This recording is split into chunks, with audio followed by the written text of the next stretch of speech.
নমস্কার। রান্নার নতুন রসায়নে আপনাদের সকলকে স্বাগত জানাই। আজকে বানাবো একদম অনুষ্ঠান বাড়ির মতন স্টাফড দম আলু, বা বাংলায় যাকে বলে পুর ভরা আলুর দম। এই স্পেশাল রেসিপিটি বানানোর জন্য কি কি উপকরণ লাগবে আর কিভাবে এটা বানাবো চলুন দেখে নিই।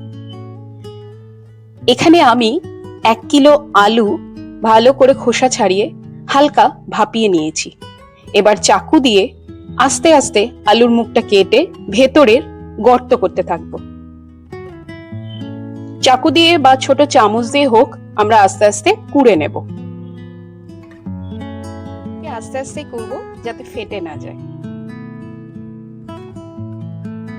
দেখুন আমাদের প্রত্যেকটা আলুরই ভেতরটা এরকম কুড়ে নেওয়া হয়ে গেছে।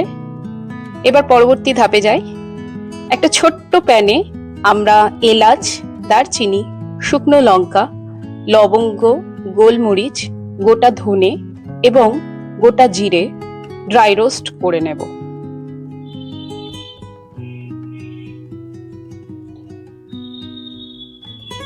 ভাজা হয়ে গেলে এটার আমরা গুঁড়ো করে নেব।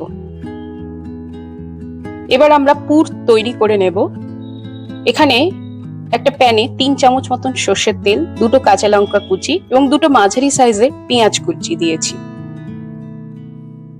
পেঁয়াজ এবং লঙ্কা ভালো মতন ভাজা হলে এর মধ্যে আমরা দেব 250 গ্রাম মতন ছানা। আপনারা চাইলে পনির গ্রেট করেও দিতে পারেন। এবার দেব স্বাদ মতন নুন আর দেব 2 চা চামচ মতন চিনি। উপর দিয়ে ধনেপাতা কুচি ছড়িয়ে দেব। ভালো করে মিক্স করে নেব। এখন আমাদের যে ভাজা মশলাটা করে রেখেছিলাম সেই ভাজা মশলা গুঁড়ো 1 চামচ মতন দেব। ব্যাস, এবার ছানাটাকে আমরা একটা থালাতে ঠান্ডা হতে জুড়িয়ে দেব। এবার একটা ফ্রাইং প্যানে সর্ষের তেল দেব আর এদিকে আমাদের যে আলুটা আছে তাতে নুন এবং হলুদ ভালো করে মাখিয়ে নেব। দিয়ে এক এক করে আলুগুলোকে আমরা ভালো করে ভেজে নেব। যে দেখুন আলুগুলো আমাদের সব ভাজা হয়ে গেছে। এবার কাজু এবং কিশমিশ কুচি একটা ফ্রাইং প্যানে ভেজে নেব একটু। এখানে একটা বড় চামচ কাজু কুচি এবং কিশমিশও নিয়েছি 1 বড় চামচ। ভাজা হয়ে গেলে আমাদের যে ছানাটা রেডি ছিল তার সাথে এটা মিশিয়ে নেব। এবার আলুগুলো ঠান্ডা হয়ে গেলে এক এক করে আলুর ভেতরে আমাদের পুরগুলোকে ভরতে থাকবো।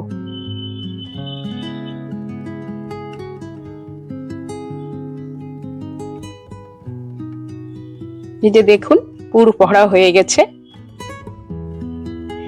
এবার পরবর্তী ধাপে যাই। আমি আলু ভাজা তেলেই দিলাম একটা শুকনো লঙ্কা আর দেব 1 চা চামচ গোটা জিরে। ফোড়নটা একটু ভাজা হলে এর মধ্যে দেব 1 চা চামচ হলুদ আর সামান্য জল। এবার এর মধ্যে দিচ্ছি 1 চা চামচ কাশ্মীরি লাল লঙ্কার গুঁড়ো, খুব ভালো হবে সেই জন্য। এবার দিচ্ছি 2 টিস্পুন জিঞ্জার পেস্ট বা আদা বাটা। এবার দিচ্ছি স্বাদ মতন নুন। এখন দেব 1.5 চামচ মতন জিরে বাটা, 2 চামচ মতন ধনে গুঁড়ো। মশলাগুলো ভালো করে কষানো হয়ে গেলে এর মধ্যে দিচ্ছি 2টো মাঝারি সাইজের পেঁয়াজ বাটা আর একটা গোটা রসুন বাটা। রসুনটা একটু ছোট সাইজের নিয়েছি। এবার দেব এর মধ্যে 1/2 কাপ টমেটো পিউরি।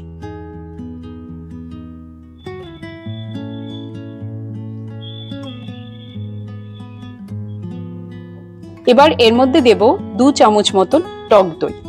টক দইটা ফেটিয়ে নিয়েছি। ভালো করে কষানো হয়ে গেলে এর মধ্যে দেব 1 চামচ কাজু বাটা, 1 চামচ কিশমিশ বাটা।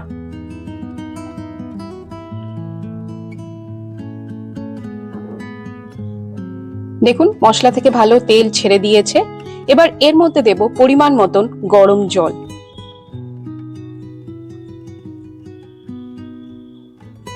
ঝোল ফুটে এলে এর মধ্যে আমাদের এক এক করে পুর ভরা আলুগুলো বা স্টাফড আলুগুলো আমরা ঝোলের মধ্যে দিয়ে দেব। ঢাকা দেওয়া থাক।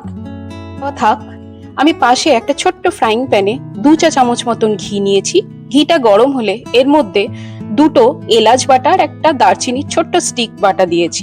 ভালো করে গরম মশলাটা কষানো হয়ে গেলে এবার ঢাকা তুলে সেই ঝোলের মধ্যে আমরা ভাজা গরম মশলাটা ছড়িয়ে দেব।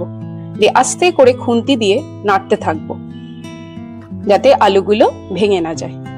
ব্যাস, আমাদের স্টাফড দম আলু বা পুর ভরা আলুর দম একদম রেডি। এটি ভীষণ ভালো হয় খেতে। কোনো দিন হলে অবশ্যই বানাবেন। আমাকে কমেন্ট করে জানাবেন আজকের রেসিপিটি কেমন লাগলো। আর আমার চ্যানেলকে অবশ্যই লাইক, শেয়ার এবং সাবস্ক্রাইব করতে ভুলবেন না। ধন্যবাদ।